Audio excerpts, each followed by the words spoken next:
सिखाने वाले जो बात हमें बताना चाहते हैं वो ये है कि स्वयं को जाने बिना और स्वयं को बदले बिना बाहर जो कुछ भी करोगे और बाहर से जो कुछ भी पाओगे वो तुम्हारे ज़रा भी काम नहीं आएगा, बल्कि उल्टा प्रभाव दे जाएगा, क्योंकि उसको पाने में तुमने वो जीवन ऊर्जा और समय लगा दिया जो लगना चाहिए था स्वयं को बदलने में।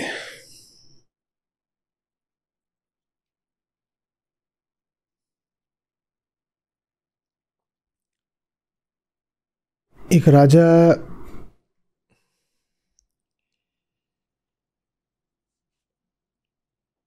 का महल है,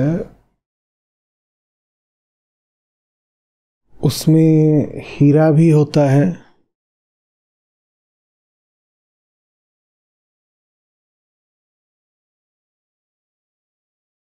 और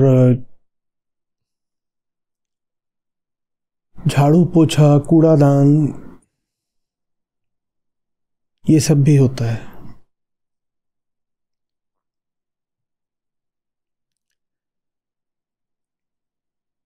कूड़ेदान की बड़ी तमन्ना थी कि उसकी जिंदगी में राजा आ जाए।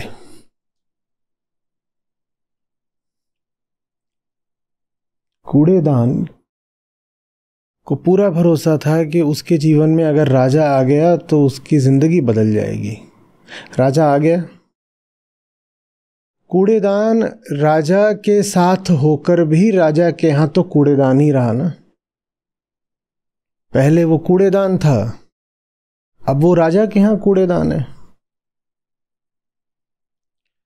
अपने जीवन में आप बहुत सारे ऊंचे बड़े विषयों की कामना करते हैं, पर कोई भी विषय आपके जीवन में आकर के आपके आंतरिक मूल्य को बदल नहीं सकता। कूड़ेदान की जिंदगी में राजा भी आ गया तो राजा के यहाँ का कूड़ेदान बन गया। ढोएगा तो वो अभी भी गंदगी ही।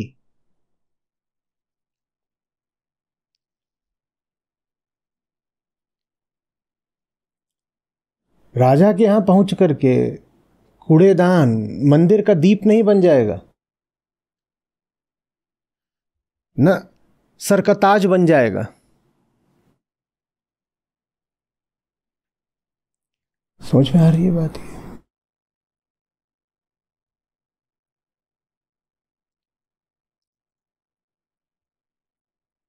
आप अपने जीवन में जो कुछ भी ला रहे हो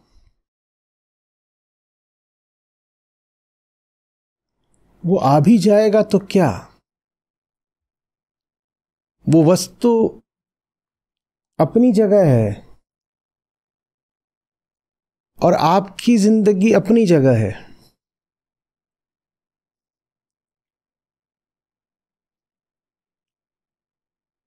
वस्तु आप इसलिए नहीं लाते हो कि वस्तु ऊंची है, वस्तु भी आप इसलिए लाते हो कि उससे जिंदगी ऊंची हो जाए। और समझाने वाले आपको एक नियम बता रहे हैं कि कोई वस्तु आपकी जिंदगी को ऊंचा नहीं कर सकती। समझ में आ रही बात? आप कूड़ेदान हो तो आप राजा के यहां भी कूड़ेदान रहोगे, और आप हीरे हो और कोशिश कर रहे हो किसी कूड़ेदान की जिंदगी में जाकर उसे बदलने की।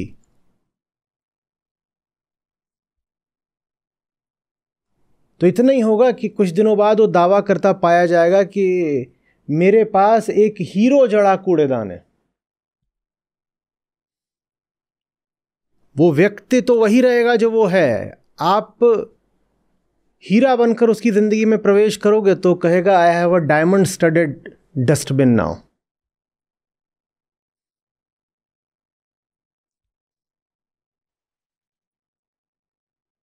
बात समझ में आ रही है?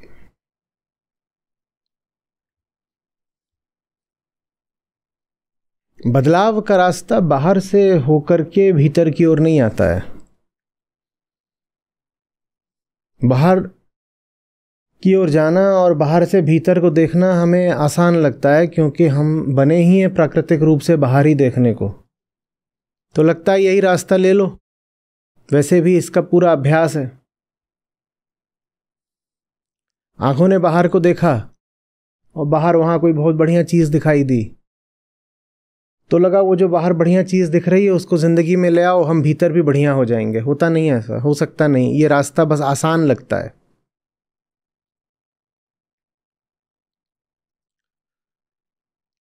ज्ञानियों ने कहा है सीधी चाल चलो बेटा, समस्या भीतर है तो उसका भीतर उपचार करो। ये क्या टेढ़ा खेल रहे हो कि पहले बाहर जाऊंगा, बाहर से कुछ लेके भीतर आऊंगा, जो समय भीतर लगाना चाहिए पहले उसको बाहर गंवाऊंगा।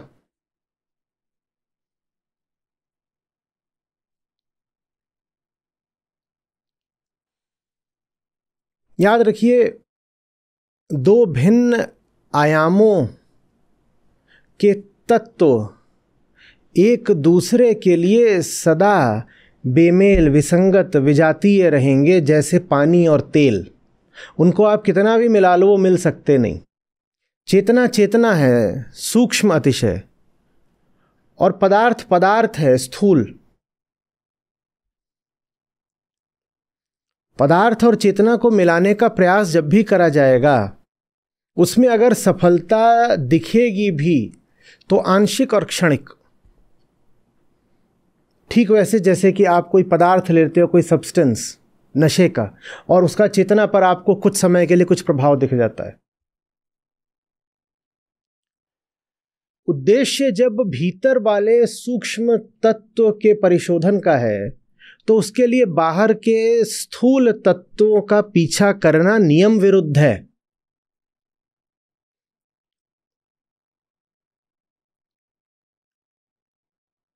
भीतर तेल है, बाहर पानी है।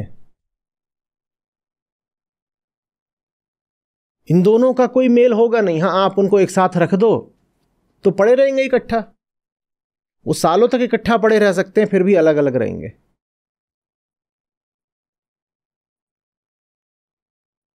आ रही बात समझ? आपके घर में कीमती से कीमती सामान पड़ा हो सकता है और आप बिल्कुल गरीब हो सकते हो। तेल और पानी इकट्ठे हैं लेकिन कोई नाता नहीं है। बताओ, सुविधा की, ऐश्वर्य की, विलासिता की कोई चीज जो आपके घर में ना हो।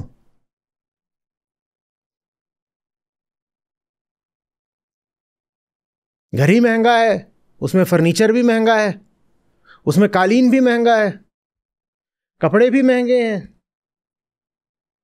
तमाम तरह के गैजेट्स हैं, अप्लायंसेस हैं।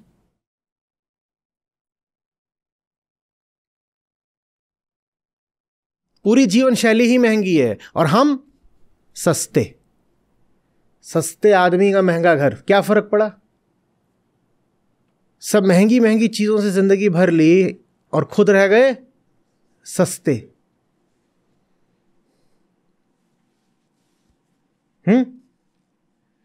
ऐसे को हम बोला करते थे चीपड़ रईस ज़ादे। रईस बहुत हैं और भीतर से क्या है? चीपड़। ये अंग्रेजों की आसमानी भाषा को मिट्टी पे उतारने का तरीका था, चीपड़।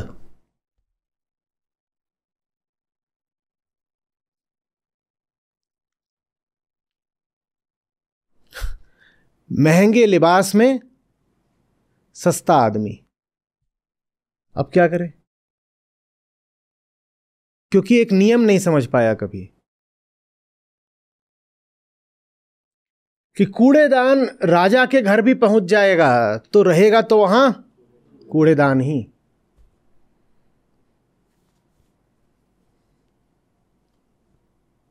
और दूसरे छोर पर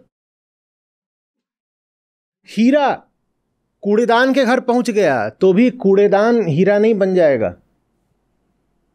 वो तब भी कूड़ेदान रहेगा, बस वो कैसा कूड़ेदान हो जाएगा? बात समझ रहे हो? बल्कि जितना अंतर होगा विषय में और विषयता में, उनके मध्य ताकत का असंतुलन उतना बढ़ता जाएगा। अपने आप को छोटा छिछोरा मानते हो, अशक्त, दुर्बल, गरीब वगैरह, तो बहुत लोग जाकर के अमीरों से यारी कर लेते हैं। जो खुद को छोटा समझे वो अमीरों से और बाहुबलियों से यारी करेगा तो उनका चपरासी ही बन जाएगा। बाहुबली से यारी करके, क्योंकि खुद को क्या समझते थे, दुर्बली, तो दुर्बली भाई ने क्या करा, बाहुबली से यारी कर ली। तो इतना ही हुआ कि दुर्बली बाहुबली के चपरासी बन गए। क्या बदल गया? हाँ, ऊपर ऊपर से होगा कुछ कि अब जो बाहुबली हैं उनकी बड़ी गाड़ी में चलने लग गए, या उनके महल के आसपास नजर आने लग गए, या उनके नाम की धौंस बताने लग गए, कुछ भी करने लग गए, रहे तो दुर्बली। और पहले सिर्फ दुर्बल थे, अब सबल के चपरासी और बन गए।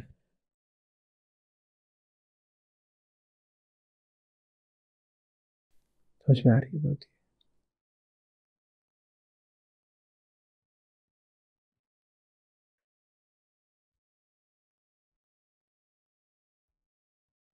कूड़ेदान में हीरे रख दो तो उससे कूड़ेदान तिजोरी नहीं कहला जाता। वो रखे भी रहेगा हीरों को तो बस समय की बात है। हीरे वहां पहुंच जाएंगे जहां उनको होना चाहिए, और कूड़ेदान तक भी वो चीज पहुंच जाएगी जिसको कूड़ेदान में होना चाहिए। थोड़ा सा वक्त बीतने दो, हीरे किसी खजाने में नजर आएंगे और कूड़ेदान के भीतर केले के छिलके दिखाई देंगे। और दुनिया भर के कूड़ेदान अपने भीतर की रिक्तता को, खोखलेपन को भरने के लिए कुछ भी जुगाड़ करके, किसी तरह झूठ बोल के, दंद फंद करके, ये न केन प्रकारेण कहीं से हीरे उठा लाते हैं। हमने नहीं देखा कि डस्टबिन में डायमंड्स पड़े थे तो लोगों ने उसको तिजोरी बोलना शुरू कर दिया। ऐसा हुआ क्या? और लोग एक बार को धोखा खा भी जाएं, तिजोरी बोल भी दें, तो भी वो तिजोरी हो गया क्या? हो गया। ये जो पायदान होता है, डोरमैट,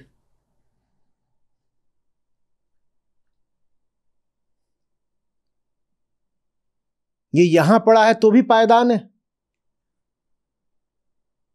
और जा करके दुनिया में जो सबसे ऊंचा, अच्छा, सबल हो उसके द्वार पड़ जाए तो भी पायदान ही है। पर पायदान ये नहीं कहता कि क्या मैं सचमुच पायदान हूं, क्या मेरे लिए आवश्यक है पायदान की ही जिंदगी बिताना, मेरे लिए आवश्यक है लोगों के पांव तले ही आना। वो ये प्रश्न नहीं करता। वो कहता है रहना तो मुझे, बोलो बोलो, पायदान ही है। मैं जरा किसी बेहतर दरवाजे की तलाश कर लेता हूं, और दरवाजों की इसी अनंत तलाश का नाम हमारा जीवन पड़ जाता है। तलाश अनंत रहती है, जीवन का अंत हो जाता है।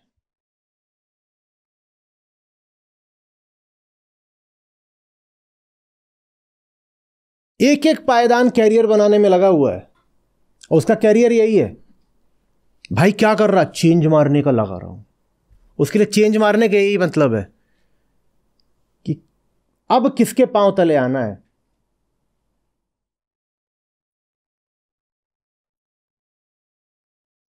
और थोड़ा और सबल, अमीर, श्रेष्ठ या प्रतिष्ठित लोगों के पांव तले नीचे आता है तो बोलता है इस बार 15% का हाई क्लियर है। ये उसकी कैरियर बाजी है। तू कुछ कर ले, तू जिस दिन निवृत्त होगा, रिटायर होगा, उस दिन भी तू रहेगा तो पायदान ही। हाँ, पहले जमीन पे पड़ा हुआ था, अब 8वीं मंजिल पे पड़ा हुआ है। या ऐसा होता है कि 10वीं मंजिल पर जो पायदान हो उसको हम छाता बोलते हैं कि अब ये पांव के नीचे नहीं, सर के ऊपर आता है। ऐसा है? होता है ऐसा, बता दो। कॉर्पोरेट ऑफिसेज होते हैं, उसमें आमतौर पर जो टॉप फ्लोर होती है, वो जो एकदम सीनियर एग्जीक्यूटिव्स होते हैं, उनके लिए होती है। वहां पर जो डोरमैट होता है वो हैट कहलाता है। ग्राउंड फ्लोर से टॉप फ्लोर तक का सफर मैट से हैट तक का होता है क्या? रहेगा तो तू अभी भी। और ये तो मैंने थोड़ा बहुत विनम्र, शिष्ट, सभ्य उदाहरण दिया। मेरे भीतर का छोरा पुकार रहा है कमोड का उदाहरण देने को। वो ग्राउंड फ्लोर पर भी पाया जाता है और टॉप फ्लोर पर भी, पर वो कहीं भी पाया जाए, मिलता तो उसको, पर उसको ये लगता है कि जबरदस्त करियर में तरक्की हो गई।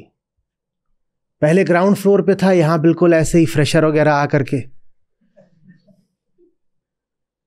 अब टॉप फ्लोर पे सीधे बोर्ड मेंबर्स का लेता हूं।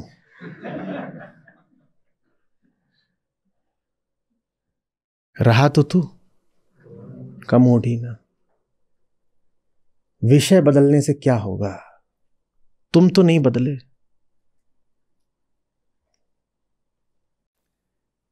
आज दुखी होकर के ऋषि भी पुकार चुके हैं, कह रहे हैं बस करो। ये कर क्या रहे हो तुम?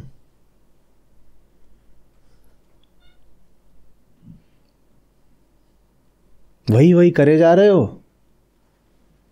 और खुद को ही धोखा दे रहे हो। तुम्हें लगता है कि तुम्हारी कुछ बेहतरी हो रही है।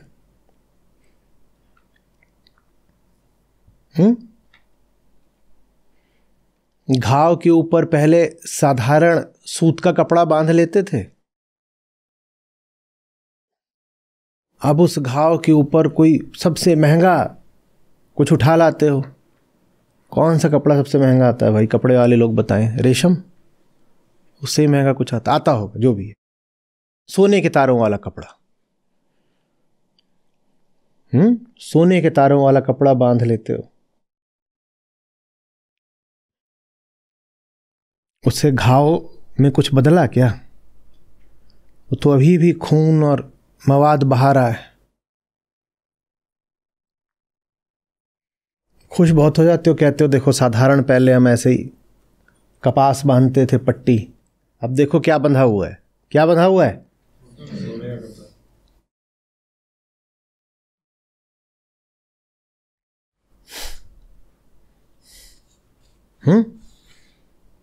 जैसे कोई वेश्या बहुत खुश हो रही हो किसी अमीर के दरवाजे पर आधी रात के बाद 5 करोड़ की गाड़ी से उतरते हुए। बोली पहले कुछ नहीं था, पहले तो ऐसे ही पड़ी रहती थी, अब देखो हमें 5 करोड़ की गाड़ी से अपने घर बुलवाया गया है। काहे को बुलवाया गया है? काहे को बुलवाया गया? तू अभी भी वही है जो तू पहले थी। पहले तू हो सकता है साइकिल रिक्शा से उतरती रही हो। काहे के लिए उतरती थी? शरीर बेचने को। अब तू 5 करोड़ की गाड़ी से उतर रही है, अभी भी काहे के लिए उतर रही है? पर तुझे गुमान पूरा हो जाएगा कि अब तो मैं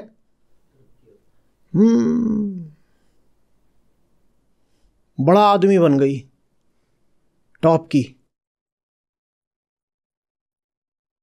और लगेगा भी ऐसे ही। वो उतरेगी तो बड़ी बड़ी सांभ्रांत महिलाओं को ईर्ष्या हो जाए, गहने वहनों से लदी हुई है और लपक के कोई उसका दरवाज़ा खोल रहा है और शॉफर ड्रिवन गाड़ी थी, ऐसा लगेगा जैसे साक्षात महारानी उतर रही हैं। पर तू तो जानती है ना तुझे काहे को बुलाया गया है। तुझे तो अभी भी पता है ना तू वही है।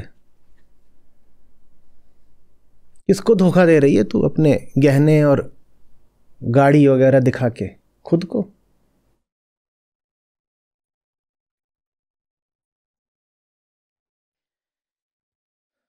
धन इतना इकट्ठा कर लिया, जो भोग सकते थे भोग लिया, पुण्य कर लिया, बस करो भाई बस करो। इस संसार में इन सब से शांति नहीं है।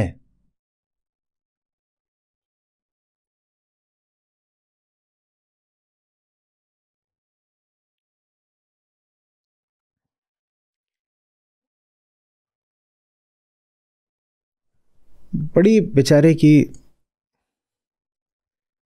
ज्ञानी की दुर्दशा रहती है। वो समाज की हिंसा से हटकर गया होता है वन को कि स्वयं को बचा ले। संसार के साथ रहेगा तो पागल कर देगा संसार उसको। वो हटा होता है स्वयं को ही बचाने को। चाहे वो अष्टावक्र हो, चाहे बुद्ध हो, ये सब के सब हमारे समाज से, शहरों से, हमारे मोहल्लों से, हमारे घरों से दूर हटते हैं। इनके लिए जरूरी होता है, नहीं तो ये मर जाएंगे, हम इन्हें खा जाएंगे, हमें पता भी नहीं चलेगा, हम इनको पागल कर देंगे।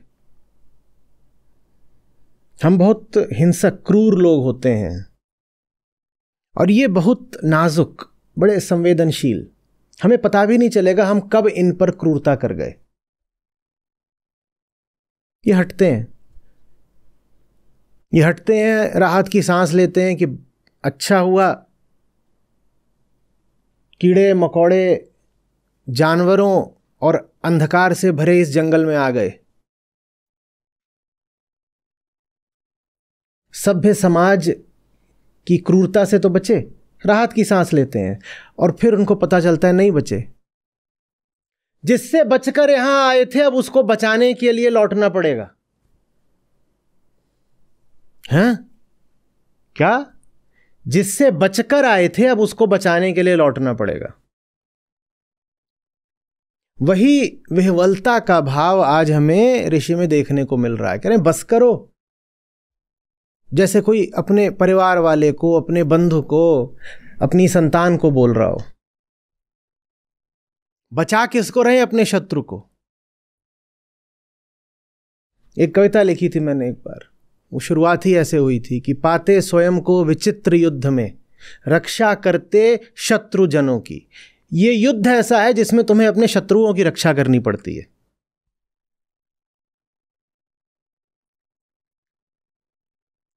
पाते स्वयं को विचित्र युद्ध में, रक्षा करते शत्रु जनों की।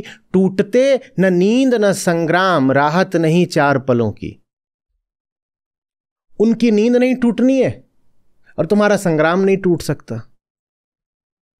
दोनों ओर मामला अटल है।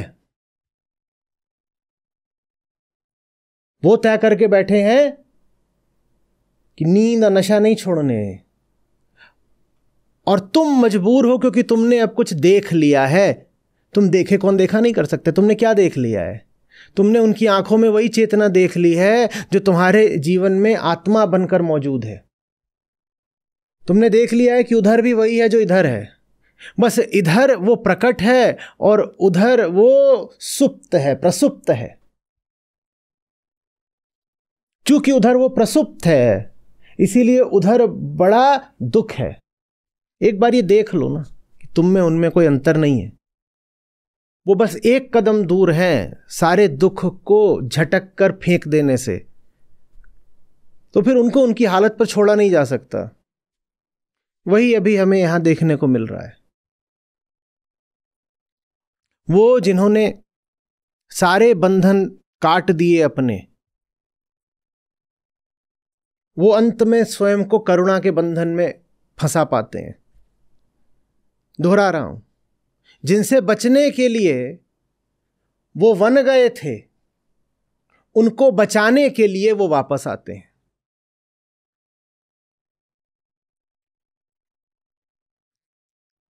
जिनसे कोई रिश्ता रखना ही ना पड़े इस खातिर उन्होंने समाज छोड़ा था। स्वयं को उन्हीं की भीड़ से घिरा पाते हैं। पूरा ठीक नहीं बोला।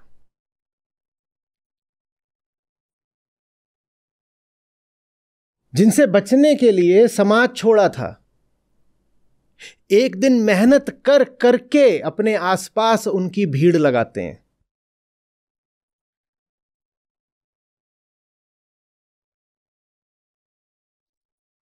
जिनको जानते हैं कि वो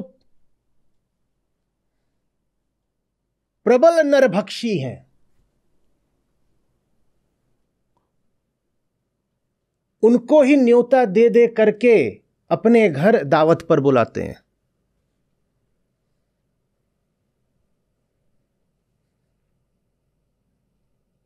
और नरभक्षियों को न्योता दे देकर बुलाओगे, आओ आओ सब आओ सब आओ, तो क्या होगा? क्या होगा? और पता है कि नरभक्षी हैं, बहुत पहले पता था कि नरभक्षी हैं, इसीलिए उनसे बच के उनसे दूर भागे थे, पर दूर रह नहीं सकते। तो न्योता दे दे के उनको बुलाते हैं, भली भांति जानते हुए भी कि इनको बुलाओगे तो तुम्हें ही खा जाएंगे।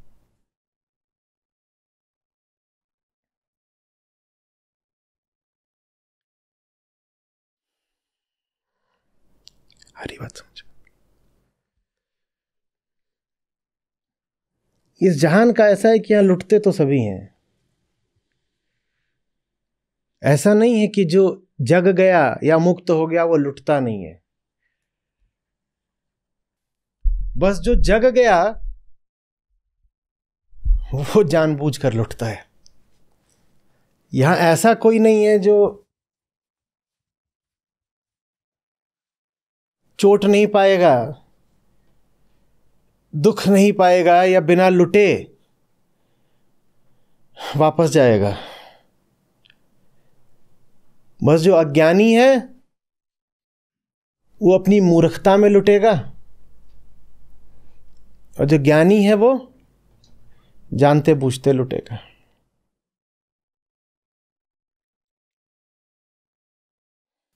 जन्म लिए का देह धरे का दंड है, सब खाहू को हो है। कोई अपवाद नहीं है बाबा। पैदा काहे को हुए थे? हो लो ज्ञानी हो लो कि कुछ हो लो, दंड माने डंडा। डंडा शब्द दंड से ही आया है। पैदा होना माने अब डंडा तो मिलेगा।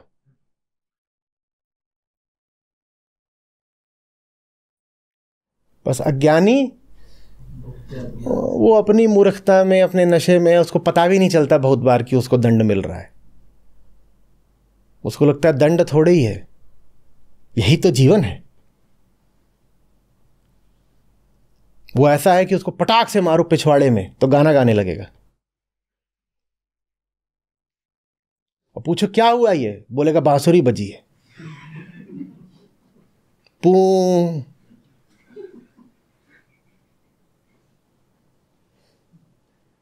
और झंझना के दो चार मारो तो बोलो ये क्या था? बोले कुछ नहीं, गिटार के तार टूट गए।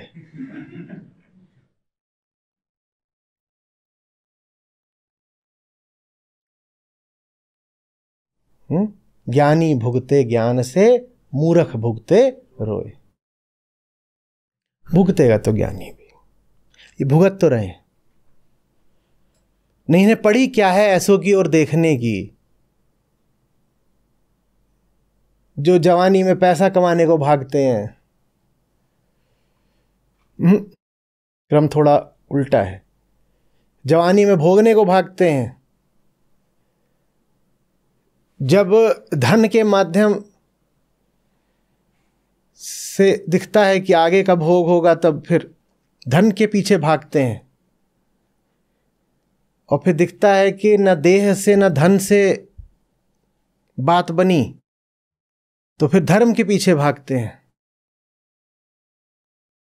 पहली दौड़ किसके पीछे होती है? भोग, वो मान लो देह। तो सब जो 20 से 30-35 साल वाले होते हैं, देह के पीछे घुड़दौड़ चल रही है इनकी। फिर जिंदगी बताती है कि बेटा जिसकी देह के पीछे भाग रहे हो वो धन के पीछे भाग रहा है। तो 35 से 50-55 तक दौड़ चलती है धन के पीछे। तब तक धन भी कुछ आ जाता है जिंदगी में और देह विदा हो रही होती है, तो फिर भागते हैं धर्म के पीछे। और बाकायदा हमने इसको नाम ही दे दिया है आश्रम व्यवस्था का।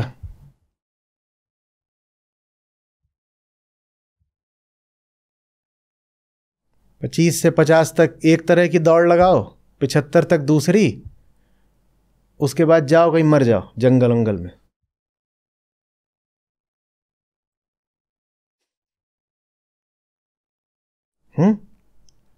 तो ऐसों को देख करके वो भी द्रवित हो जाते हैं, एक अर्थ में भावुक हो जाते हैं, जो सब भावनाओं को पता नहीं कहां पीछे छोड़ आए थे।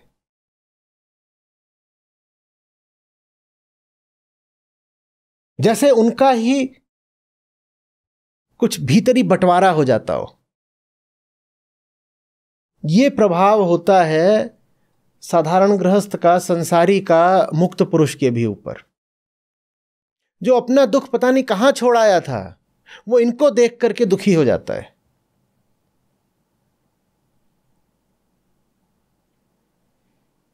एक हिस्सा उसका कह रहा होता है ये जो कर रहे हैं उसका फल तो भुगतेंगे ना।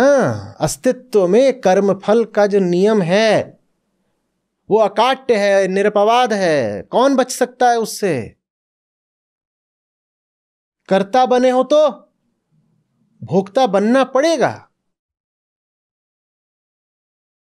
और दूसरा उनका हिस्सा कहता है बचा लें क्या कुछ करके, किसी तरीके से बचा लें।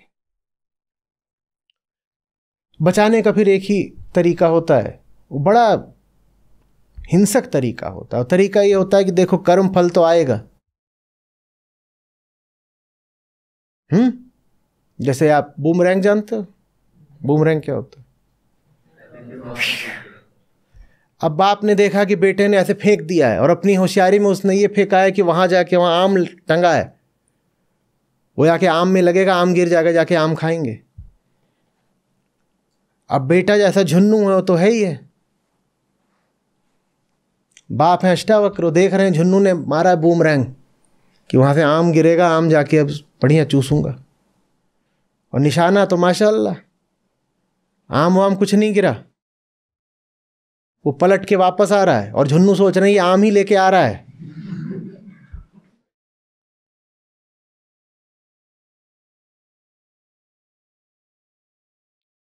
तो फिर यही होता है कि जाओ और इसको इसकी जगह से धक्का दे दो।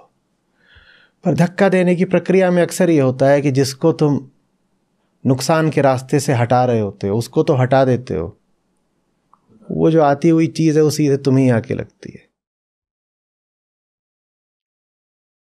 तो पारंपरिक तौर पे इसको ऐसा बोला गया है कि शिष्य का कर्मफल गुरु के ऊपर पड़ जाता है।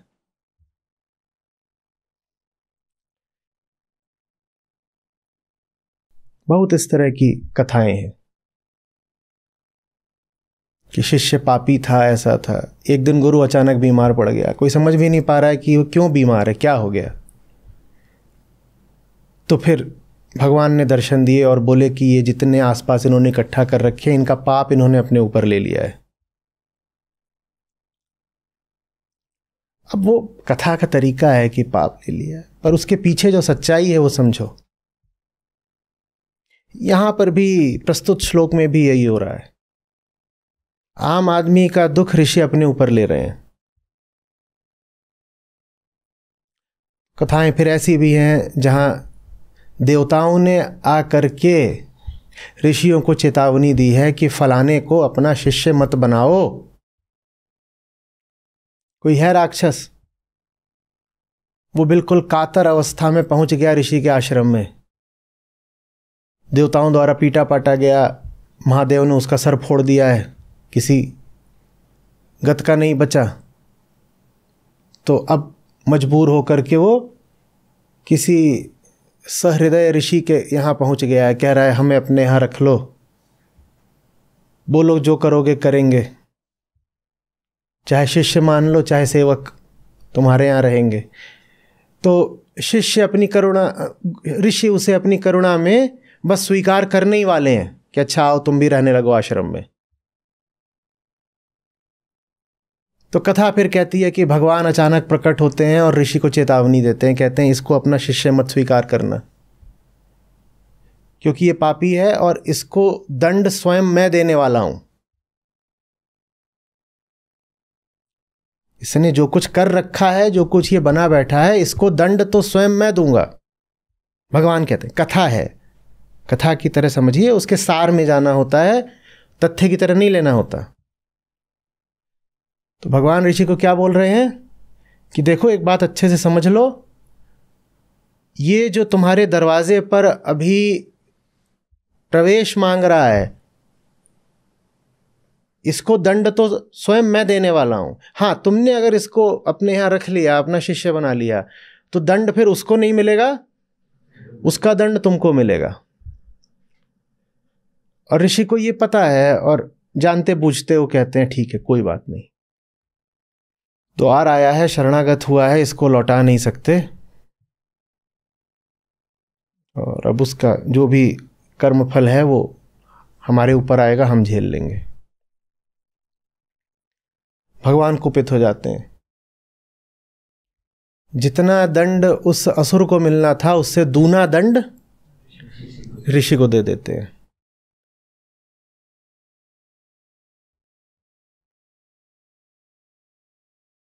त्रासदी ये नहीं है कि ऋषि को दंड मिल जाता है, अभी कहानी पूरी नहीं हुई। कहानी ये है कि ये सब देख के भी असुर नहीं सुधरता। कहानी अभी भी पूरी नहीं हुई है। त्रासदी ये है कि ये सब देख के असुर को आगे और धूर्तताएं करने का सूत्र मिल जाता है। कहता है जो करना हो करो, जाके फिर किसी ऋषि को पकड़ लो, उसके आश्रम में घुस जाओ, तुम्हारा पाप ऋषि के ऊपर आ जाएगा। तुम्हारी जिंदगी के जितने भी मल रहे हैं, दुख रहे हैं, अपराध रहे हैं, वो किसी ऋषि के ऊपर आ जाएंगे। इतना ही करना है कि जब दंड मिलने की बेला आए तो किसी ऐसे को पकड़ लो जो शरणागत को ठुकराता ही ना हो।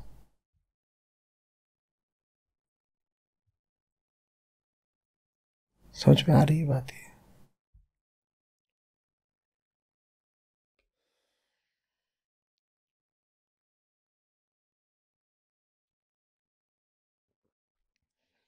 अलमर्थेन कामेन सुकृते नापि कर्मणा एभ्यः संसार कांतारे न विश्रांतम भून्मनः। धन, भोग, पुण्य आदि वो सब जो लोक धर्म की व्यवस्था होती है, अभी भी तुम्हें इसकी व्यर्थता, मूर्खता दिखाई नहीं दे रही क्या? रुक जाओ, चुक जाओ, थमो, बस करो। किसको इनसे शांति मिली है जो तुम्हें मिल जाएगी? दूसरों का उदाहरण पर्याप्त न पड़ता हो तो अपना ही उदाहरण ले लो। इन रास्तों पर तुमने इतनी तो गति कर ली, कुछ मिलना होता तो मिल गया होता, कुछ बदलना होता तो बदल गया होता। जितने रास्ते तुम बदल सकते थे तुमने बदल लिए, तुम बदले क्या? जितने वस्त्र तुम बदल सकते थे तुमने बदल लिए, तुम बदले क्या?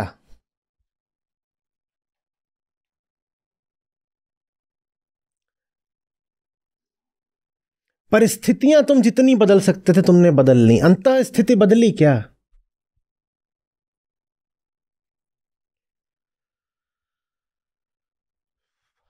विषय और संबंध जितने तुम बदल सकते थे तुमने बदल लिए, तुम बदले क्या?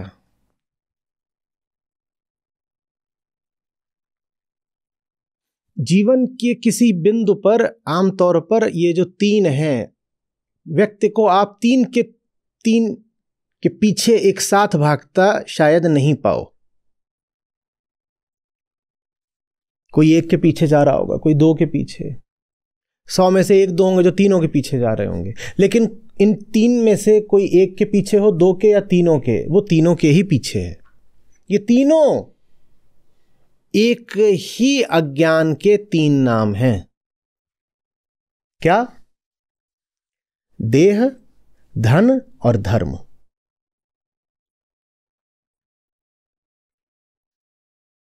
कोई मिल जाए जो सिर्फ देह के पीछे हो तो ये मत समझ लेना कि वो सिर्फ देह के पीछे है और धर्म से उसका कोई लेना देना नहीं। नहीं नहीं नहीं नहीं, देखने को ही मिलता है कि उम्र के अलग अलग पड़ावों पर लोग इन तीनों में अलग अलग, पर वो मनोदशा एक ही है जो कभी इसके पीछे भेजती है, कभी उसके पीछे, कभी इनमें से किसी दो के पीछे। क्या कहती है मनोदशा? बाहर कुछ है जो मुझे पूरा कर देगा। वास्तव में ये कह रही है कि कोई भी आयामगत अंतर नहीं है। बाहर क्या है? पदार्थ। और पदार्थ किसमें जुड़कर जुड़ी हुई चीज को पूरा कर सकता है? पदार्थ को। तो यहां जो सिद्धांत है वो ये है कि बाहर अगर पदार्थ है तो मैं भी तो, ये देह भाव कहलाता है। बाहर पदार्थ है, मैं भी पदार्थ हूं, और पदार्थ मिल जाते हैं तो एक दूसरे को पूरा कर सकते हैं, एक दूसरे के वो फिर परिपूरक हो सकते हैं। बच्चों का कौन सा खेल होता है जिसमें ऐसे ऐसे जुड़ते जाते हैं और बनता जाता है? आजकल तो लेगोज होते हैं, पर पहले भी वो होता था ना जिसमें हम एक पे खांचे बैठाते रहते थे, पजल्स इस तरह की। तो ये वही मानसिकता है जो कहती है कि उसके एक नाम होता है, बड़ा अच्छा नाम होता है, जिगसॉ पजल, बढ़िया, जो कहता है कि मैं एक आधा हिस्सा हूं और बाकी आधा हिस्सा बाहर है। सिद्धांत आप समझ रहे हो ना? बाहर जो है और मैं जो हूं, हम दोनों एक ही डायमेंशन के हैं, तभी तो दोनों मिलकर के एक दूसरे को पूरा कर देंगे ना। वो ये समझ ही नहीं पा रहे कि बाहर पदार्थ है स्थूल, और जिसको तुम पूरा करना चाहते हो वो चेतना है सूक्ष्म, और ये दोनों तेल और पानी होते हैं, मिसिबल नहीं होते। हाँ, आप इनका मेल नहीं कर सकते, आप इनका मिश्रण कर सकते हो, पर वो मिश्रण कभी भी समरस नहीं होगा, उसमें कभी भी होमोजेनिटी नहीं आएगी, एकत्व, समरसता नहीं आएगी। मिला दो, कैसे मिलाते हैं हम? वैसे ही जैसे कि ये तन है, इसके ऊपर एक कपड़ा पहन लिया, ये तेल और पानी है, कर सकते हो। ठीक वैसे ही जैसे इन दोनों का हमने एक योग बनाया है। किन दो का?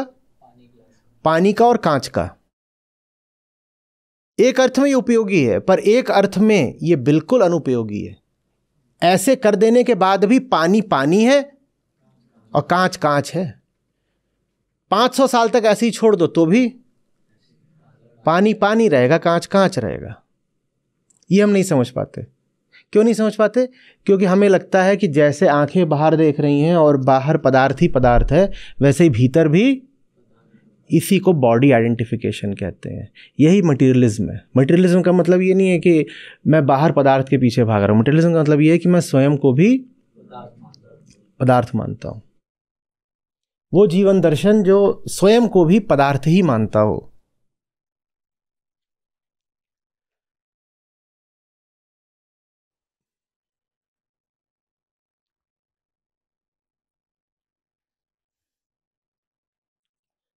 देह माने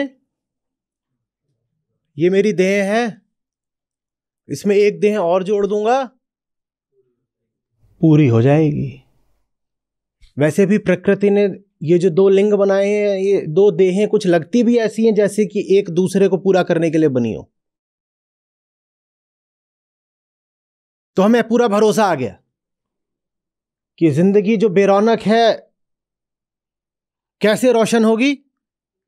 विपरीत लिंगी ले आओ। इसको सिर्फ छिछोरापन बोलकर बर्खास्त करना उचित नहीं है। इसके पीछे का दर्शन समझना पड़ेगा। क्या दर्शन है? मैं क्या हूं? मेरे पास कुछ रसायन है जो उधर नहीं है, कुछ रसायन उधर है जो इधर नहीं है। और ये बात सही भी है। रसायनों की दृष्टि से देखो तो उधर जो रसायन है तुम्हारे पास नहीं, तुम्हारे पास जो उधर नहीं। भरोसा आ जाता है। कोई देह मिल गई तो हम पूरे हो जाएंगे, क्योंकि हम भी तो। अब धन के पीछे क्या विज्ञान है?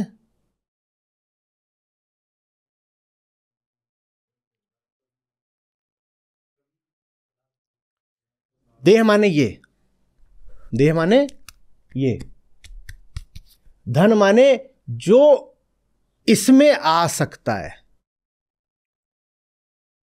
देह माने देह, और धन माने वो पदार्थ जिसको देह पकड़ सकती है।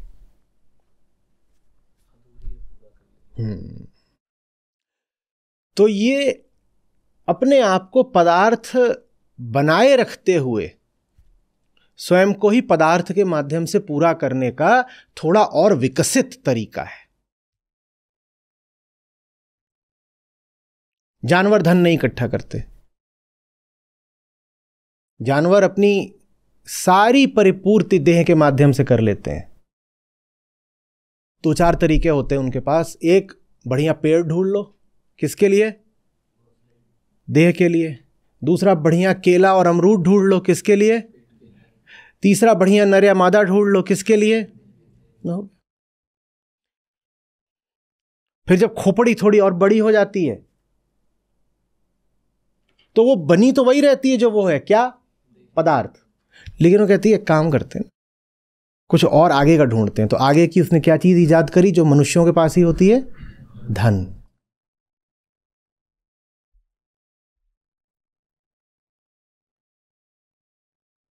लेकिन नीचे की मान्यता वही रही। मान्यता क्या है? मैं पदार्थ हूं। अब आते हैं चौंकाने वाले तीसरे विषय पर, जिसको लेकर के ऋषि चेता भी रहे हैं, दुखी भी हो रहे हैं। वो है धर्म। जब ना इससे बात बनती है ना इससे बात बनती है, और उम्र पार हो जाती है 50-60 के, लेकिन मान्यता अपनी वही रखनी है कि कोई भौतिक ही वस्तु आकर के हमें चैन देगी, पूर्णता देगी, तो व्यक्ति फिर मांगने लग जाता है धर्म से, और इसके लिए वो एक भौतिक ईश्वर की रचना करता है।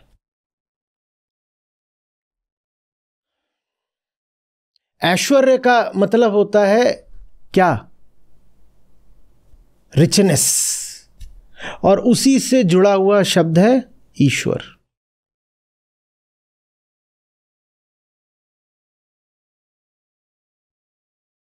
अब 50-60 के हो रहे हैं, देह से जो ले सकते थे ले लिया, धन भी जो कमा सकते थे कमा लिया, और उससे कुछ मिला नहीं। लेकिन ये यकीन नहीं तोड़ेंगे कि मिलना तो अब हम कल्पना का सहारा लेंगे और कहेंगे आओ और हमें फलानी चीज दे जाओ। और जो चीज मांग रहे हैं वो चीज भी सारी कहां की हैं? सब सांसारिक चीजें। हमारी कामना पूरी कर दो ना। क्या मेरी प्रार्थनाएं अनुत्तरित ही जाएंगी भगवान? और तुमने अपनी प्रार्थना में बताना मांगा क्या है? लड्डू, पेड़ा, बर्फी, किसी की चोरी की गाड़ी। हाँ, मेरा तबादला करा दो, किसी दूसरी जगह पोस्टिंग हो जाए। काहे को? वहां घूस ज्यादा अच्छी मिलेगी। और ये प्रार्थना करने मंदिर गए हैं, भगवान बेहतर पोस्टिंग करा दो ना, घूस खाए बहुत समय हो गया। दिख रहा है तीनों एक ही हैं। देह, धन, धर्म। तीनों में बस भोग भोग भोग। और तीनों में मान्यता यही कि मैं देह हूं, देह अधूरी रह गई है। वही जिक्सॉ पजल। जैसे यहां पे कोई छेद है, यहां कोई छेद है, वो यहां से लेके उसको ऐसे ठूस ठूस भर देना है। जब भर जाएगा तो लगेगा सब राहत है। अब ऐसे हम बता रहे हैं तो लगता है कितनी मूर्खतापूर्ण मान्यता है। साहब, इसी मान्यता पर पूरी दुनिया चलती आई है कि हम देह हैं और हमारी देह में एक छेद है। उस छेद को यहां से लड्डू लेके या सीमेंट लेके या सोना लेकर के भर दिया, सब ठीक है।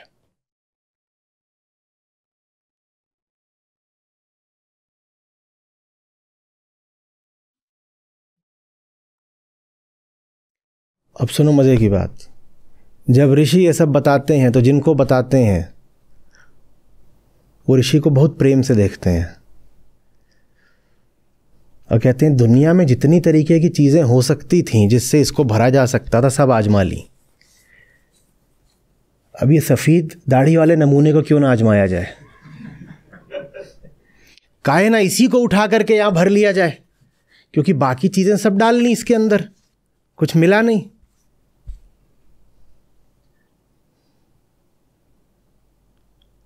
आखिरी चीज ये होती है।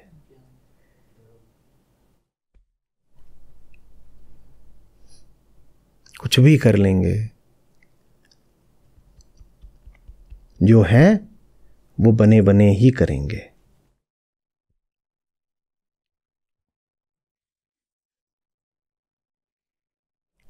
झुन्नू के हाथ गीता लग गई, उसने गीता को भी झुन्नू गीता बना दिया।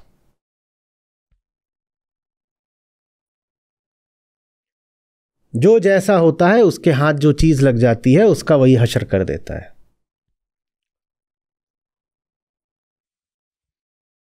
क्योंकि उसे तो बदलना है नहीं ना। झुन्नू के हाथ गीता लगेगी तो गीता का बिल्कुल क्षुद्र अर्थ करके छाप देगा। क्योंकि झुन्नू कह रहा है मैं नहीं बदलूंगा, गीता जो भी कुछ कह रही हो वो गीता जाने। गीता अगर मेरे पास आएगी तो ऐसा नहीं होगा कि मैं अर्जुन बन जाऊंगा। गीता मेरे पास आएगी तो मैं गीता को झुन्नू गीता बना दूंगा।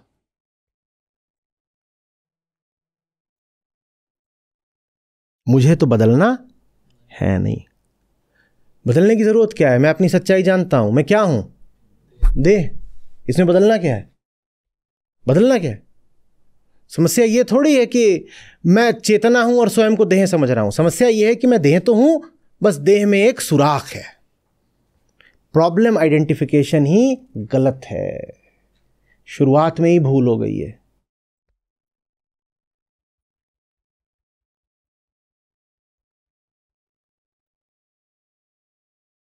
इंजन खराब है, स्टेपनी बदली जा रही है।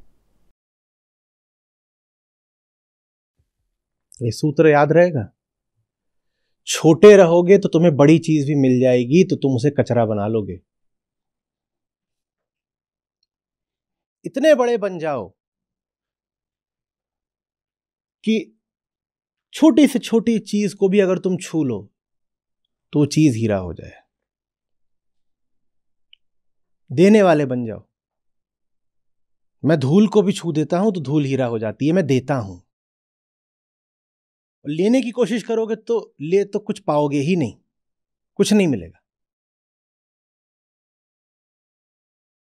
तुम्हारी जिंदगी में अगर हीरा भी आ गया तो तुम्हारे स्पर्श से वो कचरा हो जाएगा।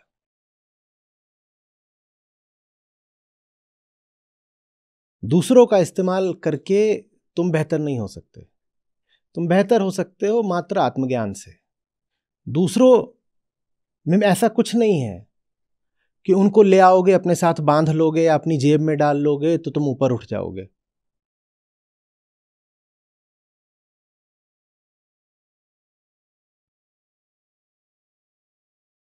झुन्नू को गीता मिलेगी तो क्या बन जाएगी?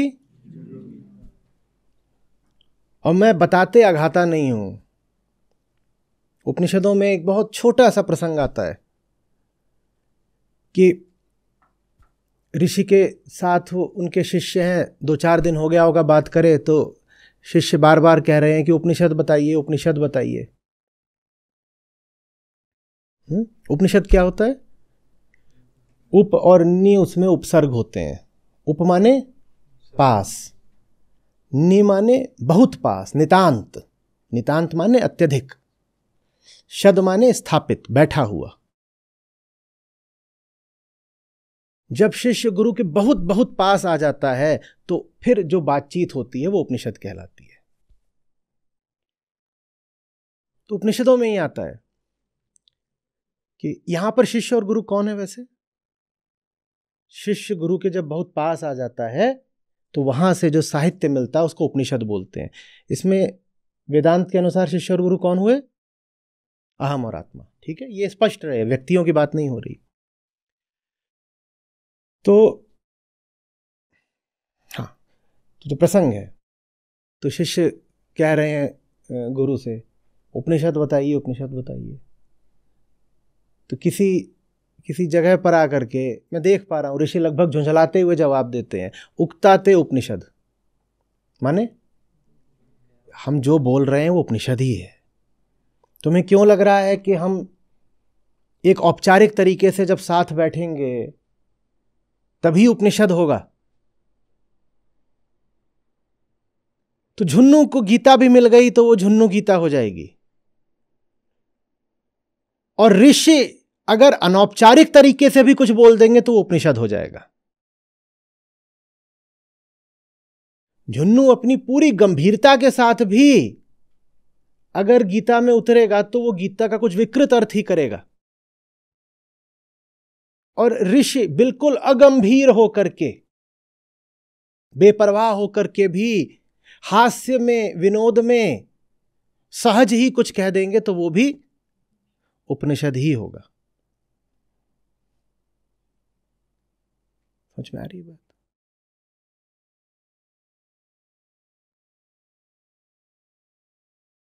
झुन्नू रहे रहे 100 चीजें अपने भीतर ठूस भी लोगे, कुछ नहीं होता।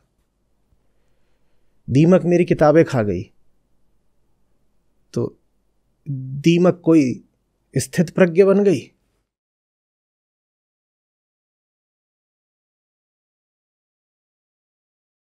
हाँ, कितनी किताबें दीमक ने चाट ली मेरी, भ्रमलीन हो गई दीमक। कुछ जो कुछ उसने खाया वही निकाल भी दिया। ऊंची से ऊंची बात थी, वो दीमक की टट्टी बन गई।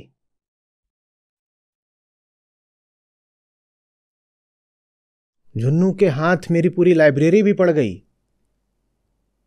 तो बस उसको चाट डालेगा दीमक की तरह, कुछ नहीं बदलेगा, दीमक का दीमक ही रहेगा।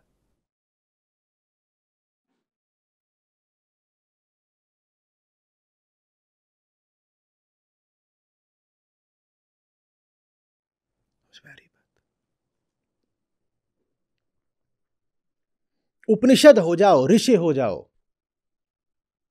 कैसे हुआ जाता है? ये जो उपता है, ये जो निकटता है, इसका खतरा उठा करके मौत के सामने खड़े होना तो बड़ी साधारण बात है। सबसे ज्यादा डर लगता है सच के सामने खड़े होने से।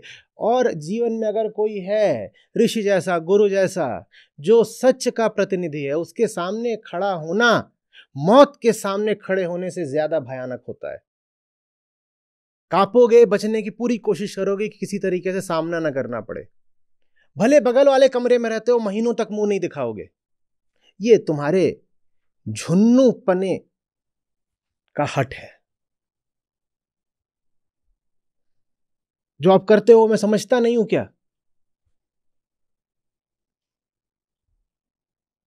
कि चुपचाप वहां स्क्रीन के पीछे से बैठ करके देखना है,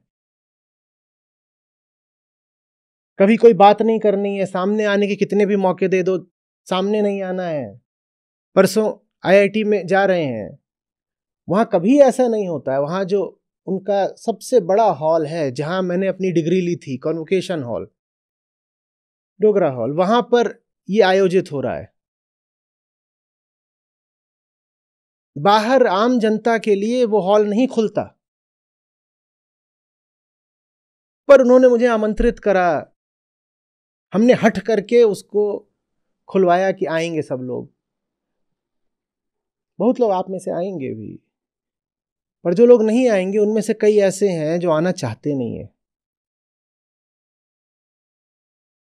मौत जैसी बात हो जाती है सामने बैठना।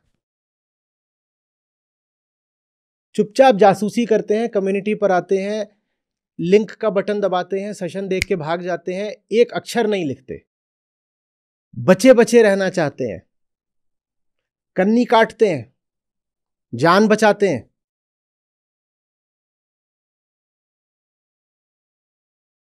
झुन्नू बहुत खतरा मानता है गीता से। उसे गीता चाहिए भी तो बस उतनी जितनी दीमक को गीता चाहिए, खुराक भर। ज्यादा हो गई गीता तो दीमक को इंसान बनना पड़ेगा, उतनी गीता वो नहीं चाहता।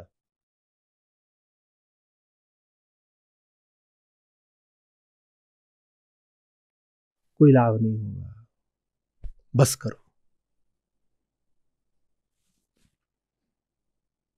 आज के सूत्र का सार यही है, क्या? बस करो।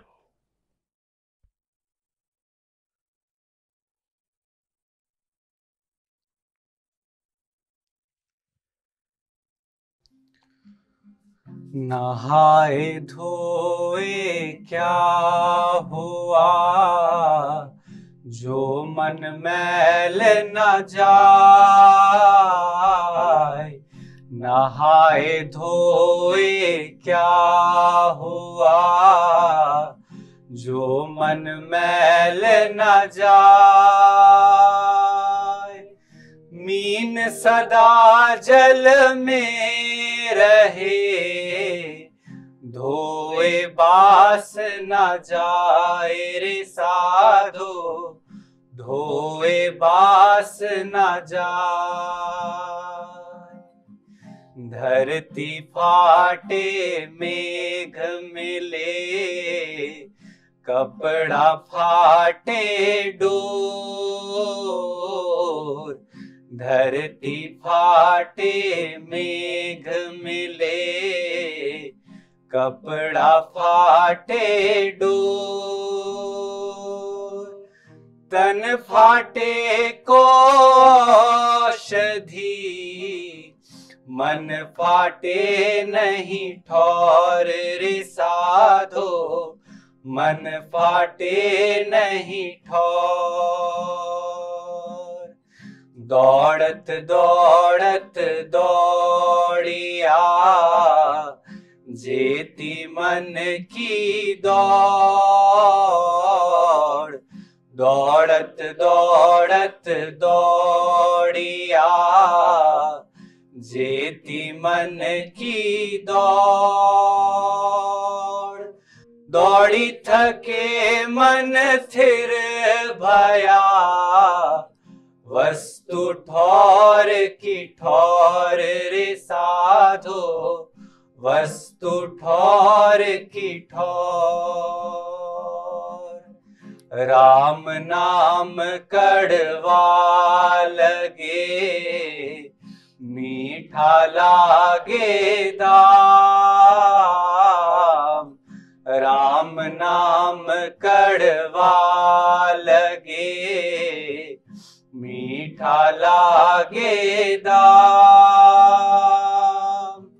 दुविधा में दोनों गए, माया मिली ना राम रे साधो, माया मिली ना राम।